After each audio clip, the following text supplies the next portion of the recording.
എന്താണ് ഞാൻ ഒരു കൊലപാതകം കണ്ട് മൂടായി വരുമായിരുന്നു. അവളുടെ ഒരു മൂഡ് എടിയെല്ലാം തീർന്നടി. അങ്ങോട്ട് പോയതല്ലേ ഉള്ളൂ, അതിനും പോന്റെ ഷോട്ടൊക്കെ തീർന്നു. അവനെ തീർന്നു.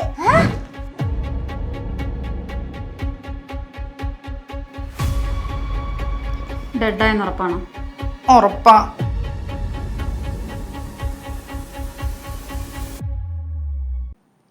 തട്ടിപ്പോനും വേണ്ടി നീ എന്തോടി ചെയ്തേ?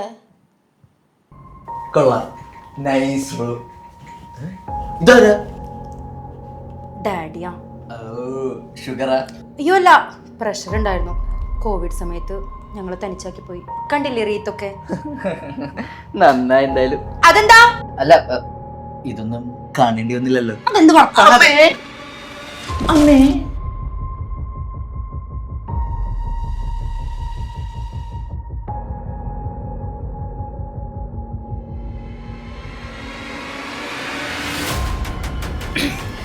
നീ ടെൻഷൻ അടിക്കണ്ട, ഇത്തരം സമയങ്ങളിൽ നമ്മൾ ബുദ്ധി ഉപയോഗിക്കണം. അതിപ്പോ എങ്ങനെ ഉപയോഗിക്കാം? എടി ഇവൻ ഇവിടെ കെട്ടി തൂക്കുന്നു, എന്നിട്ട് പോലീസിനെ വിളിക്കുന്നു, തൂങ്ങി വരച്ചെന്ന് പറയുന്നു. എടി അതിന് നമ്മുടെ വീടല്ലേ, ഇവനെന്തിനാ ഇവിടെ വന്ന് കെട്ടി തൂങ്ങുന്നേ? അവന്റെ വീട്ടിൽ ഫാൻ ഇല്ല, അതുകൊണ്ട്. നീ ഒന്ന് പോയേ. ഇത് നേരത്താണോ? ഇവൻ ഇങ്ങോട്ട് വന്ന ആരും കണ്ടിട്ടുണ്ടോ? ഇല്ലാന്നാ തോന്നണേ. അപ്പൊ സേഫാണ്. നമുക്ക് ഈ ബോഡി ഇവിടെ ഡംപ് ചെയ്യാം. എവിടെ? കൊച്ചി സിറ്റിയുടെ ബ്ലൂ പ്രിന്റ് എനിക്കാണ്. ഒരു മാപ്പ് അങ്ങോട്ട് ഇട്ടുതരും. പിന്നെ ഒരുത്തോടെ ചത്തു വിളിച്ചെടുക്കുമ്പോൾ അവൾക്ക് ബ്ലൂ പ്രിന്റ് ഉണ്ടാക്കാൻ പോവാ ഞാൻ. എന്നാൽ നീ തന്നെ കൊണ്ടാക്ക്. എനിക്ക് സിസ്റ്റമാറ്റിക് പരിപാടി മാത്രമേ പറ്റത്തുള്ളൂ, അല്ലാണ്ട് ഈ അമച്ചർ പരിപാടിക്കൊന്നും എന്നെ കിട്ടില്ല. നീ ഒന്ന് ഇരുത്തി ചിന്തിച്ചേ, ഒരു സാധാരണക്കാരൻ ചിന്തിക്കുന്ന പോലെ. പണി നടക്കുന്ന പോലീസ് സ്റ്റേഷൻ വല്ലതും? മെട്രോ പില്ലർ ഉണ്ട്, മതിയാവോ? അത് പറ്റില്ല. രാത്രി അവിടെ പോയിട്ടാണ് വല്ല കട്ട വീണ നമ്മൾ ചാവും. നീ നടക്കണ വല്ലതും പറയോ? ഒരൊറ്റ ഡെഡ് ബോഡി ഇട്ട് ഒരു പണി നടക്കുന്നില്ലല്ലോ. പെട്രോൾ ഒഴിച്ച് കത്തിക്കാം. പോയി വാങ്ങിച്ചിട്ടോ? കാശി ഉളന്ത ബോഡിക്ക് മസാജ് ചെയ്യുന്ന. ഈ ബോഡി കത്തിക്കണമെങ്കിൽ മിനിമം 6 ലിറ്റർ പെട്രോൾ എങ്കിലും വേണം. എന്റെ ഡാഡി അത്ര റിച്ച് ഒന്നും അല്ല. എടി ശാപം, ഇതിപ്പോ വല്ലാത്ത കുരിശായല്ലോ. നമുക്ക് ഇവനെ ഇതേ പടി ഇവന്റെ വീട്ടിൽ കൊണ്ടുവച്ചാലോ? നമ്മൾ അവരെ കണ്ടിട്ടില്ല കേട്ടിട്ടില്ല. ഗുഡ് ഐഡിയ, ബാബുവാ. പക്ഷെ ഒരു പ്രശ്നമുണ്ട്. എന്ത്? ഇവന്റെ വീട് എവിടെയാ? വീട് പോലും അറിയാത്ത തന്നെയാണ് ഡേറ്റിന് വിളിച്ചത്. എടി അതിന് ഒരാഴ്ചയിലായുള്ളൂ. ജസ്റ്റ് കോൾസും മെസ്സേജ് മാത്രമേ ഉണ്ടായിരുന്നുള്ളൂ. And it was just fling, you know. ഇവന്റെ ഫ്ലാറ്റിലേക്ക് വിളിച്ചതാ. അപ്പോ എനിക്ക് പോകാനൊരു മടി, പിന്നെ റൂം എടുക്കാന്ന് പറഞ്ഞു. അപ്പൊ സേഫ്റ്റി ഒരു കൺസേൺ, അതാ ഞാൻ അവനെ ഇങ്ങോട്ട് വിളിപ്പിച്ചത്. അപ്പൊ കംപ്ലീറ്റ് സേഫ് ആയിരിക്കും. ഇനിയിപ്പോ ഒറ്റ വഴിയുള്ളൂ, അവനെ വെട്ടി പീസാക്കി എവിടെയെങ്കിലും കൊണ്ട് തള്ളാം. പണ്ട് തവണയും പറ്റിയ കുറിച്ചൊരു എക്സ്പീരിയൻസ് മാത്രമേ ഉള്ളൂ. പക്ഷെ അതൊരു പ്രശ്നമല്ല, ബാബുവാ.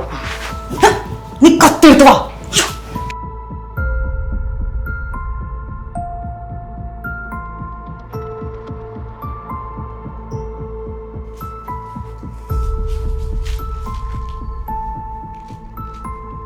ഇതിപ്പോ എങ്ങനെ? നീ കാലെടുത്തോ, ഞാൻ തലെടുക്കാം. ഏയ്, തല തരാൻ പറ്റില്ല. പണ്ട് മീൻ വെട്ടുമ്പോഴേ ഞാൻ ആലോചിക്കുമായിരുന്നു, എന്ത് ഇതിലും വലുതെന്തെങ്കിലും വെട്ടണം. വെട്ട് വെർട്ടിക്കലി വെട്ടണോ ഹൊറിസോണ്ടലി വെട്ടണോ? നീ എങ്ങനെയും വെട്ട്. കുനുകുനാന്ന് വെട്ടണോ അതോ അൽഫാം പീസ് പോലെ വെട്ടണോ? മന്തി ഉണ്ടാക്കി തിന്നാനല്ല, ഇവിടെ അതിരുന്ന് വെട്ടടി. കണ്ടാന്റെ കൊലപാതകം പങ്കേണ്ട ആവശ്യമൊന്നും എനിക്കില്ല. പിന്നെ ഒരു ത്രില്ലായിക്കോട്ടെ എന്ന് വിചാരിച്ചേട്ടാ. നീ ആവശ്യം പോലെ ത്രില്ലടിച്ച് എങ്ങനെയാന്ന് വെച്ചൊന്ന് വെട്ട്. ഏയ് നിക്കി, നമുക്കൊരു സെൽഫി എടുക്കുക, ഇതൊക്കെ ഒരു മെമ്മറി അല്ലേ? പട്ടി കുറെ നേരമായോളൂ പറഞ്ഞിട്ട് ഇനി നീ അക്ഷരം വേണ്ടല്ലോ. നിന്റെ വേണ്ടി ഇത് കയ്യോടെ നോക്കിയിട്ട് ഞാൻ നിങ്ങളുടെ കൊന്നാന്ന് സ്റ്റേഷനിൽ പോയിട്ട്. ഓയ്, ഇവിടെ ഒരു സൈക്കോ മതി, അത് ഞാന്. ഇപ്പൊ ഒരുത്തനെ ഹെൽപ്പ് ചെയ്യരെന്ന് പറയുന്നത്.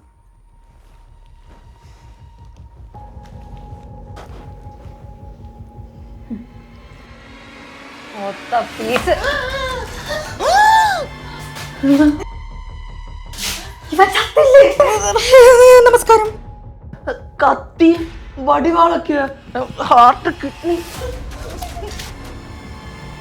Human trafficking.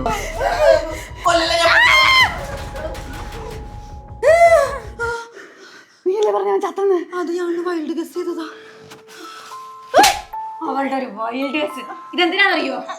ആവശ്യമില്ല ത്രില്ലടിപ്പിച്ചതിന് തേണ്ടി. കഷ്ടപ്പെടേണ്ടി വന്നില്ല എന്തായാലും.